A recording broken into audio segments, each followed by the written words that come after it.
Alright, let's get real for a second. You know that moment when you see someone across the room, heart racing, palms sweating, your brain suddenly forgets every word you've ever known? It's like you're struck by a spell of awkwardness. Sound familiar? Yeah, we've all been there. But here's where it gets worse. Let's say you finally muster up the courage to flirt, to actually take a shot. Then, bam, rejection hits you like a punch to the gut. You feel like crawling into the nearest hole and never coming out. I know that sting. I've been there, and it sucks. But here's the thing. What if I told you there's a way to stop letting rejection take the wind out of your sails? What if I told you that flirting could feel easy? No anxiety, no sweat. Stick around because I'm about to drop 7 flirting tips that'll not only help you crush that fear of rejection, but make flirting feel like second nature. And tip number 3, trust me, you're going to want to see it. You won't believe it until you do.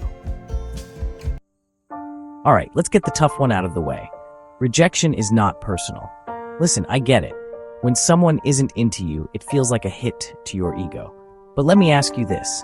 Have you ever met someone who you just didn't vibe with? Does that make them a bad person? No, right? It's just not the right match. And that's what rejection is, a mismatch, not a reflection of you. A few months ago, I was at a bar, and I saw this girl I liked.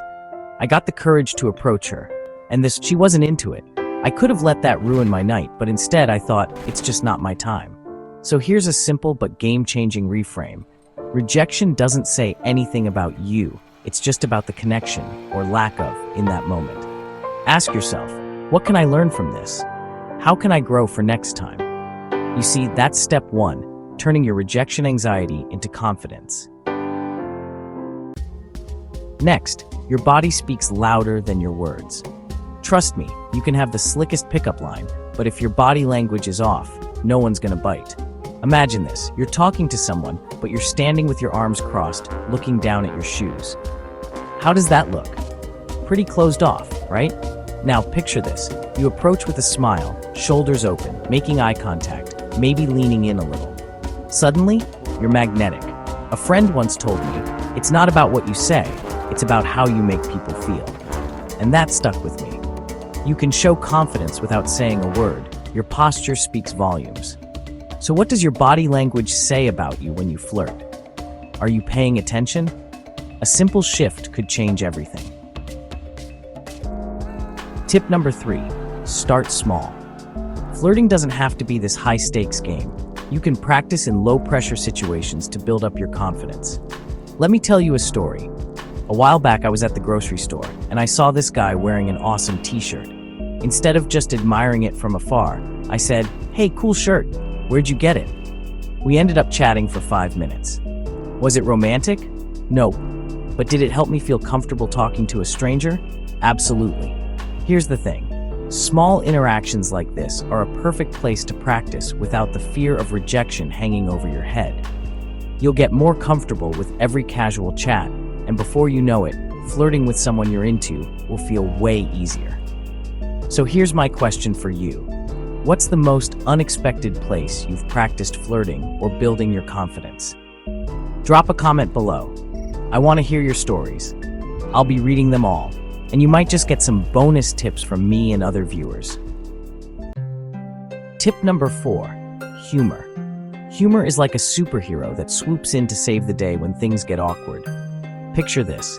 You approach someone, say something a little off, and instead of freezing up, you just laugh at yourself.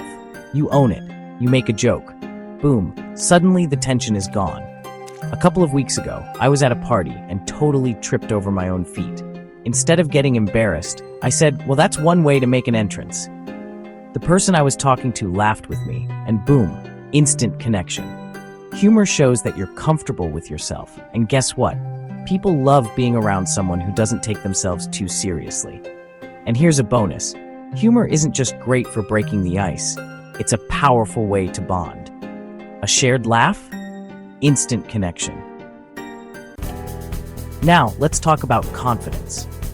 It's attractive, but how do you build it when you're not feeling it? Here's the secret. Confidence doesn't come from pretending to be someone you're not. It comes from owning who you are. I had a huge shift when I stopped trying to impress anyone. Seriously. The moment I stopped pretending and just focused on being myself, everything changed. One night at a bar, I walked up to someone and said, "Hey, I'm just trying to enjoy the night. How's your evening going?" Simple, right? But it worked because I was genuinely present. Think about this. What happens when you just show up as your true self? What if, instead of trying to impress, you just were?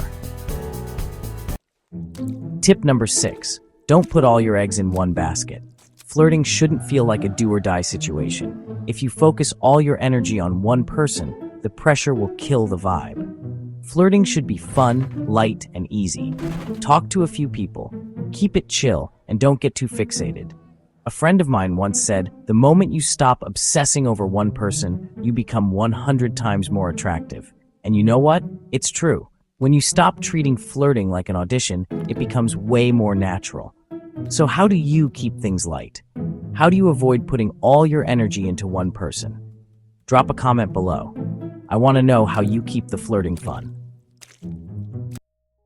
And here it is, the final tip. Reframe rejection. Instead of seeing rejection as a personal failure, start seeing it as feedback. Let me tell you a story. I once flirted with someone who wasn't interested. At first, I felt terrible, but then I asked myself, was I too nervous? Was my body language off? Was I trying too hard? Reflecting on it, I learned something new about myself. And that's the power of rejection. It's a chance to learn and grow. So how do you deal with rejection now? Do you see it as a lesson or just a hit to your ego? So there you have it. 7 flirting tips to help you crush that rejection anxiety and start flirting with confidence. It's all about shifting your mindset, practicing small steps, and embracing who you are. You're worthy of connection, and rejection is just part of the journey, not the end. But before you go, I have a thought for you. Have you ever wondered, should you change who you are for love? Is it healthy, or does it mess with your true self? I actually made a video on that. Is changing your personality for love healthy? It's a deep dive into the balance between self-improvement and staying true to yourself. Trust me, you'll want to check it out. I'll drop the link right here. Go ahead, click it, and let's keep this conversation going. If you found this video helpful, don't forget to like, subscribe, and share it with someone who needs that confidence boost. I'll catch you in the next one. Until then, happy flirting.